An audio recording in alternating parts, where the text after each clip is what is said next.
Hello, everyone. Welcome back to Nerd Doctors. My name is Griffin. I'm joined with my co-host Edward. Hey guys. We recently watched Enchanted in preparation for the sequel, and this is a movie I haven't seen in quite a while. I think since it first came out. So I went in knowing a little bit what was going on.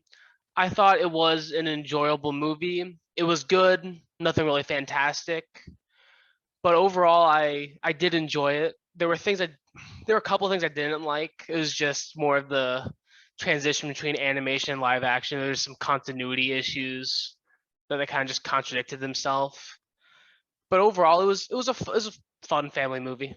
I don't enjoy this movie as much as Griff, but I'll explain why. So I didn't get what it was. I is it a was it a parody of like Sleeping Beauty, all Disney movies put together, or was it its own thing? I didn't really understand the trailer. I've seen it several times. I just saw it again last night.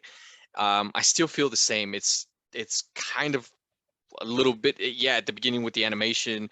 Later on, it's kind of just a goofy kids movie. My daughter loves it, so you know.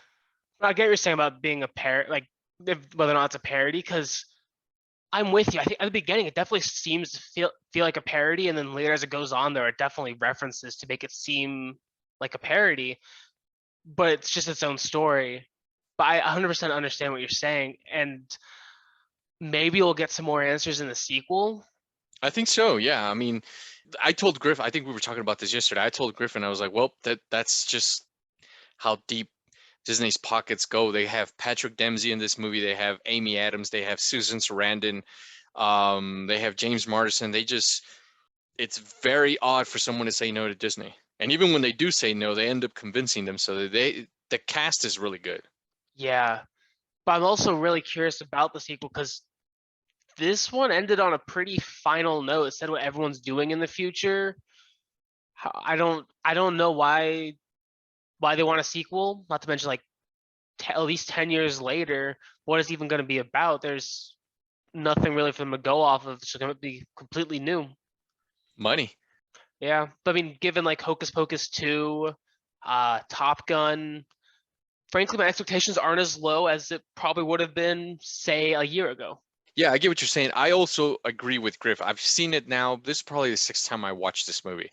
It does end on a legit like this is it. I don't other than hey, let's pop out another one and let's make some more money. Other than that, I don't see the reason for it. Again, this is not my type of movie. I'm more into like mystery, horror, sci-fi, action. But again, I do have a kid. I am and the when you have kids and they want to watch this kind of I know I'm watching Disenchanted. And so when I was like, hey, you guys want to watch this? They were like, yeah. I was like, okay. So we watched it and they had fun as they have every time they've seen it before. So I know they're gonna have fun with the new one. But as Griff says, this one does end like on a okay, this is it. So let's see how they come up with the reason for the sequel. Yeah. Thank you guys for watching. Leave a like, comment, subscribe. Let us know what your hopes are for the sequel. We'll see you guys next time. Take care, guys.